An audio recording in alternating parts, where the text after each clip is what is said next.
Now, when the Toyota bZ4x first came out a couple of years ago, a lot of people said, what the heck is this? It looks like nothing else. Some people call it ugly.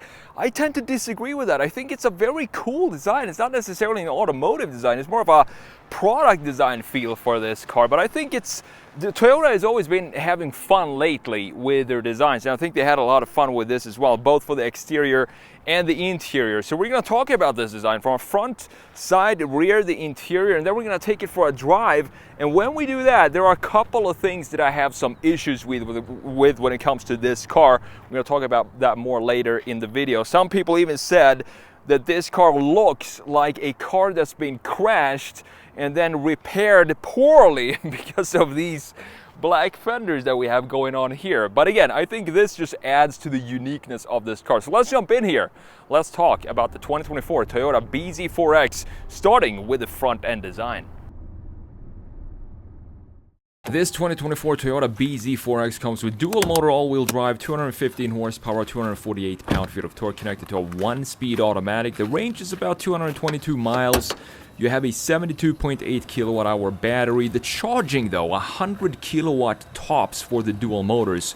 0 to 60 takes about 5.8 seconds, and this one is priced, comes out to $53,883. So, starting with the front end design of the 2024 Toyota bZ4x, this is also essentially the same as its Subaru Solterra. It's a sibling model to that. They look pretty much identical.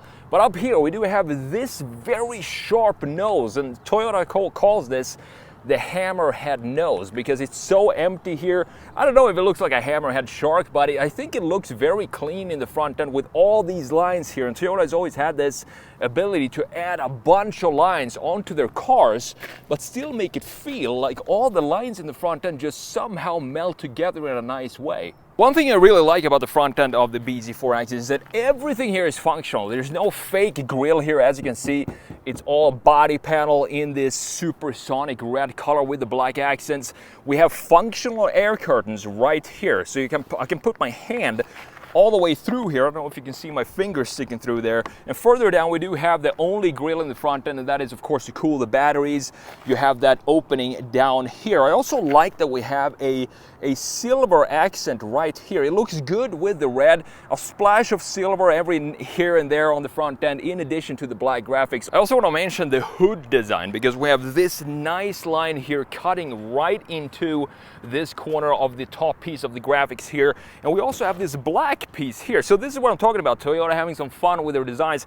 I don't think necessarily that they had to put this black piece here. They could still make it in the same red color like we have here, but just to add a bit of, I think it makes it look a little bit more nimble, more athletic, to carve out some of these big red volumes with shapes like this in the hood. We also have some subtle lines going right here into this hammerhead design that Toyota calls it in the front end. I also like that the logo here has a clear housing for it. It sits deep into the body of the front end grille here. It just makes it feel a little bit more premium when they do design details like this. Coming up close and personal with the headlight design here. I like what's going on because we have this daytime run light. There's also the indicator here going into this trim piece here. So we have a clear connection from one point of the front end going all the way across to the other side. This being the Limited, we do have full LED headlights, projector style lights sitting deep inside of the bodywork, very slim lights. Then we have this wing up top, and this reminds me, of course, of the Prius,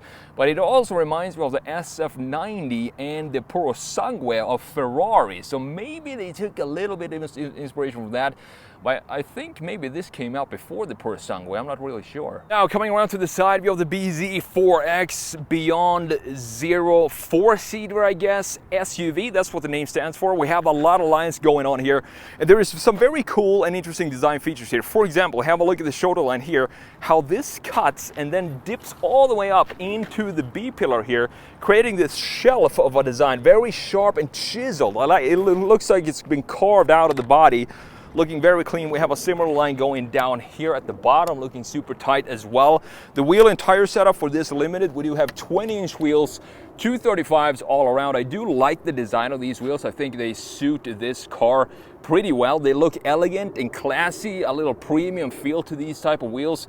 and overall they sit very nice. This car sits nicely on the 20-inch wheels. If you go for the base, I do believe you get 18-inch wheels. I would definitely want to have these 20s. Now, in addition to the shelf that we have all the way back there that we just talked about, we also have this line going from the hood, dipping down under the mirror here and creating this beautiful line here. So a lot of lines. Again, Toyota just going crazy with the line flow in their cars, but they still make it work. You have the charging ports here, 2 charging ports to open up like that. Pretty easy to do. As I said in the intro to this video, you can only charge this with 100 kilowatts, which is not good at all. It's going to take a long time to charge this up from say 20 to 80%, about an hour or so.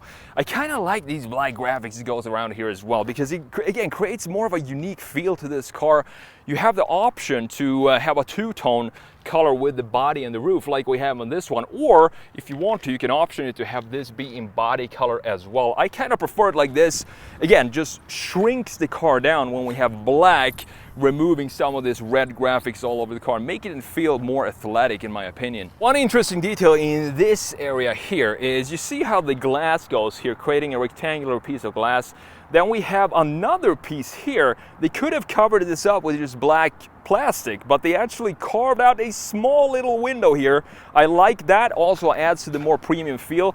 But then you have this little plastic triangular piece here, which I'm not entirely sure why they put it there, but if I had to guess, if you think about how can you roll down the window, if the window goes all the way to this point, it's going to basically roll down into the rear wheel arch. I think the engineers went a little crazy here. They said to the designers, we can't have the cut line here for the glass. We need to put a piece of plastic here to be able to roll down the window entirely all the way into the door. Now, the crazy design features definitely continue back here in the rear, because we have some crazy spoiler and wing action going on here. First of all, up top in the rear, have a look at these.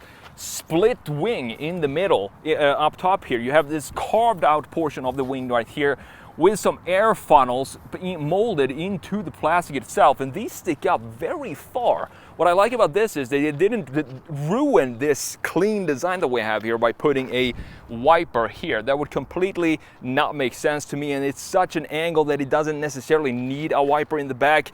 I love this design, and it definitely makes it feel a lot more sporty than what this car actually is. In addition to these crazy wings up top, we have a dual setup for the wing here. We have a second wing going on right here in this gloss black plastic. I think it looks pretty good, the rear end. If I had to choose my favorite view for this car, it's probably going to be this view right here. We also have the trend of the decade coming in here, the light bar stretching all the way across here. I think it suits this car to have it. It also extends the width visually for this car. You have the chrome badges here. I would like to have this be blacked out, or maybe in some satin gray or silver and not chrome. But overall, I think the rear end of this car looks pretty good. There are some interesting features when it comes to the tail lights that we're going to talk about next that I'm not so sure about if they make sense on this car, and something that I would probably want to remove. So the detail I'm talking about is this black piece right here. I don't think I want to have this here. It looks a little cheap, and I don't think it makes sense to the to have a connection. It doesn't have a clear connection to anything else going on in the front end either. So this piece right here, I would want to remove this and just have this be a crease in the bodywork itself. But I do like the design of the taillights with all these ribs that goes across here. Full LED, of course, this being the Limited, even the indicator light up here is full LED. And overall, the exterior design of the bZ4X, some people might not like it. I don't think it's a necessarily beautiful design, but I do think it's a cool design. And I appreciate when car companies try to make something new and unique with their designs. And I think that's exactly what Toyota did with this car. If you thought that maybe they went crazy on the exterior and dialed it down a little bit for the interior of the bZ4X, you're completely wrong, because in here, it's still as funky as it is on the exterior design, specifically with the steering wheel and the gauge cluster design that we have here. And this is the one thing that I'm not a fan of at all, is the positioning of the gauge cluster. It's very cool that they're trying to do new things. But if you drive normally and have your hand up here, for example, it's going to completely block the entire gauge cluster. You can't see anything going on, and it doesn't matter if you tilt or telescope the steering wheel. This is as low as it goes, and even if it's as low as it is, you still really can't see what's going on in the gauge cluster. However, the design of this gauge cluster is pretty cool with all these chamfers. It feels maybe a little cheap with this material that holds the gauge cluster in place. It's a 7-inch gauge cluster, a 12.3-inch infotainment screen here. This screen looks decently integrated in this design. It doesn't stick up too much. However, it doesn't really have a nice framing for it. It feels like it just sticks up from the center dash, but I like that it's so widescreen and that you can have the entire screen be the map. It's also have wireless Apple CarPlay, wireless Android Auto. You can schedule your charging times here in this system if you want to. You can go in here. You have all these settings for vehicle customized vehicle, sound, media, display, Wi-Fi, notification, Bluetooth, and so on. All the regular settings that you have in pretty much every single Toyota today. And as I said before, this comes with a 9-speaker JBL audio system, which is not bad at all. It sounds pretty good. Further down here, we have a control panel for all the climate-related settings being, I wouldn't call these buttons, they're more of a touch buttons, if that's a thing, if you know what I mean. They're not really buttons, you just touch them barely and they activate. I would much rather have proper buttons for this, but at least you get heated and cooled seats for both the front passengers. You also get heated steering wheel here if you want to have that on at winter time. You have an eco button here, and you have the fan speed and the temperature being proper toggles here. So this is what I like about this interior design. You have a separated control panel underneath the main infotainment screen for all the important settings when it comes to climate control settings. Exactly like I want to see it, even though I prefer that these were actual buttons. Further down, you have the start button here integrated weirdly in the driver vent. So this is where you have the start button. It's pretty big. The vents are very easy to adjust as well. Further down, you have all this gloss black plastic that is very typical for Toyota today. It's gonna get pretty dirty and a lot of fingerprints all over this place. You have the button for the one pedal driving, which I thought it was, because it looks like a paddle and a foot on it. So if you enable this, you can't go full one pedal driving in this car. It's not going to come to a complete stop, but when you have this activated, it's going to help a little bit more with the regen braking. This is also a very funky design detail. The gear selector here, I tried to twist it like this, but then I saw that it said push, so you just push it down, go into reverse. It's going to pop up the reverse camera right here, which has a very high resolution and also trajectory lines, 360 top view camera. Press it down again and twist to the right, and you go into drive, which is going to give you the front mounted camera as well. So you have a bunch of cameras in here. The camera system in general is really good. You can press this camera button right here and you can see the full surroundings of your bZ4X. If there are any weird obstacles around you, very easy to see that here. You have two different views, a close-up and a more zoomed out view. Now further back, you have this little lid here. So if you open this up, this is where you have your wireless phone charger. I like that it's a lid like this. It has this cool texture to it as well, or pattern to it on top. But I like that it's a lid. You have a USB regular here, and if you have your phone here, you want to have it closed so you don't get distracted by what's going on your phone when you're driving this car. I like that by Toyota. A little bit of a safety feature there. Further back, you do have two cup holders here. This is what the key looks like. It's pretty standard looking Toyota key right there. Nothing special about that. If we lift up this soft touch armrest in the middle, you're gonna see that we have a bit of a storage compartment here, and you also have more storage underneath. You can take this out and clean this up if you want to, but you don't have any USBs down there at all. Looking at the seats, great looking seats, and I think that this headrest reminds me a lot of what's going on here with the steering wheel and the gauge cluster controls. It has a similar chiseled design to it, heated and cooled, as I said, and basically just dark gray. That's what this interior is. I think you can have it with a lighter interior, or you can have it with this darker interior. I personally prefer this dark one. It just gives it a more cozy feel. You have this fabric material here on the dash as well, looking very clean. Now moving on to the steering wheel here, and we talked a little bit about this already, but we have this landing strip going from the gauge cluster and going into the steering wheel. It's a pretty cool design. I love chamfers in cars. I think chamfers around key components of the car is slowly going away in today's vehicles, but Toyota just went nuts when it comes to chamfers. As I said, I like the overall design of this. On the left side here, you have the controls to configure the gauge cluster here, so you can turn off all the safety features if you want to do that, and go into settings here. And you also have the audio, you can see what's playing on the radio, and you can also see the torque distribution between all four wheels. So this is set up so it distributes the torque 50-50 front and back. You can have that visualized in the gauge cluster if you want to. On the right side here, you have the controls for the cruise control settings and the radio settings as well. On the right side, we have the stock for the wipers, and on the left side, of course, we do have the regular indicators. Looking up top, we do have a full sunroof, both for the front passengers and the rear passengers as well. You can open this up all the way. I'm gonna keep it closed. Do we have a glove box in the bZ4X? It doesn't look like it, at least not here. However, you do have a lot of storage down here. So this is like a floating center console, and underneath here you do have a USB-C. You also have a 12-volt cigarette outlet there, and this is padded with some carpeting down here as well. So with that said, let's jump into the back seat and see if I can fit behind my own driving position. This feels pretty comfortable to me. I'm 6'1", 6'2", so let's jump back there and check out what the back seat is all about. All right, so jumping into the back seat of the 2024 bZ4X, and I have all the space in the world in here. Tons of leg room, tons of headroom, and this wheelbase is a little bit longer than the RAV4. That's, I guess, the big benefits with having an EV is that you can extend the wheelbase to create this massive space in the back, even though this is very similar size to the RAV4. Down here you do have heated seats for the limited version of this car. You have two USBs, a couple of vents down here, and also if you fold down this center armrest, you do get two cup holders here as well. Overall, a pretty nice back seat to be in, lots of space, and it feels premium back here, similar to the styling that we have in the front end.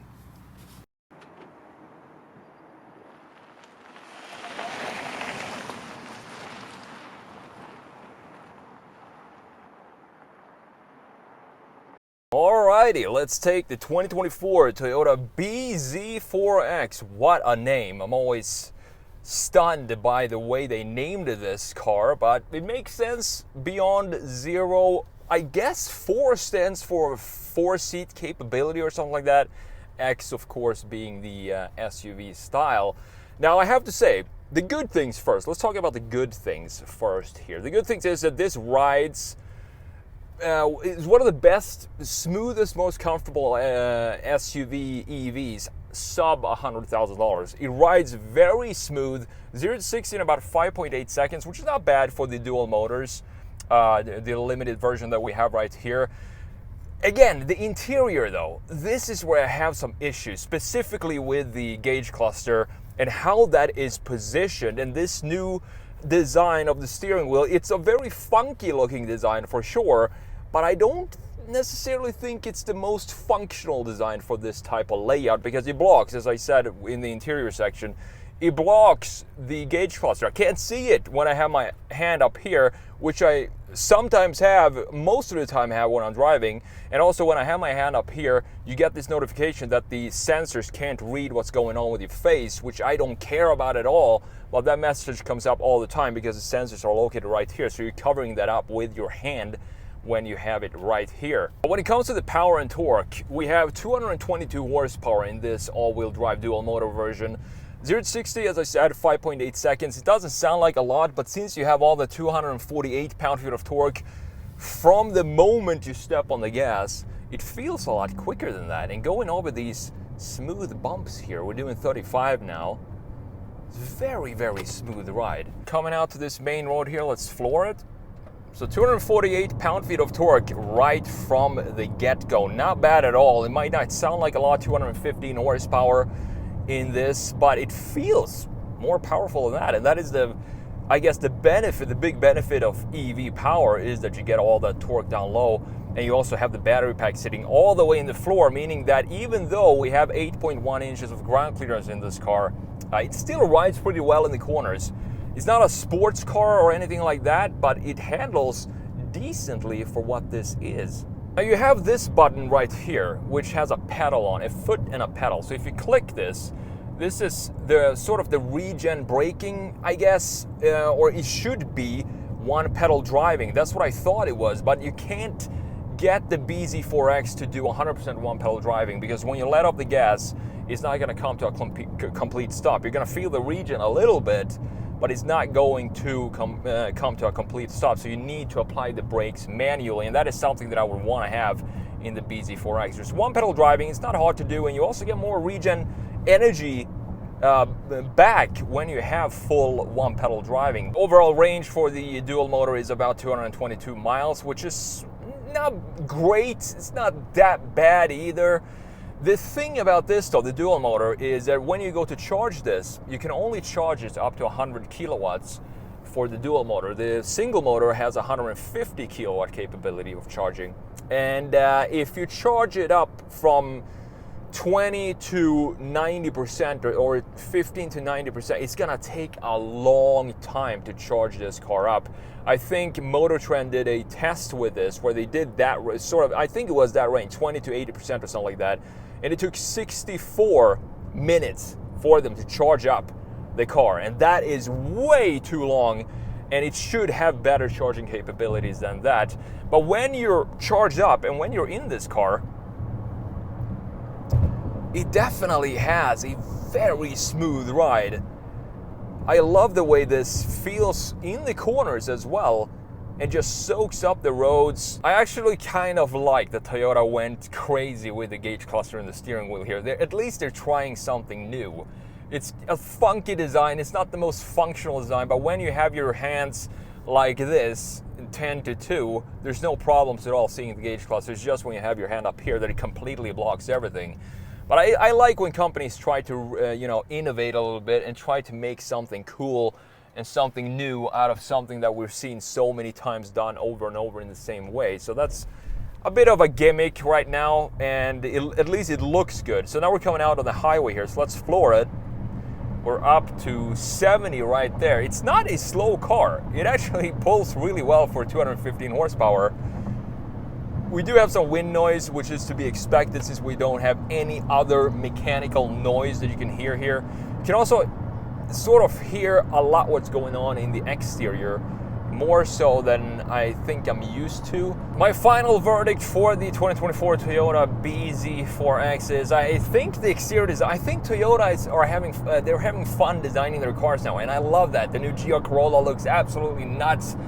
Sucks that we don't get the Yaris, the GR Yaris here in the US, because that would be a fun car to have here as well. It's too small, people just not gonna buy it here, I guess.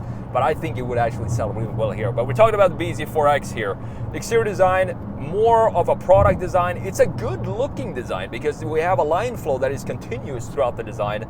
It's a lot of lines, but this is a Japanese way of styling. They push a lot of lines and creases onto the car, but somehow they always manage to make it work. That is Toyota's way of styling. So exterior design, new take on the exterior design, new take on the interior design as well. Looks pretty cool. The range is decent, 222 miles.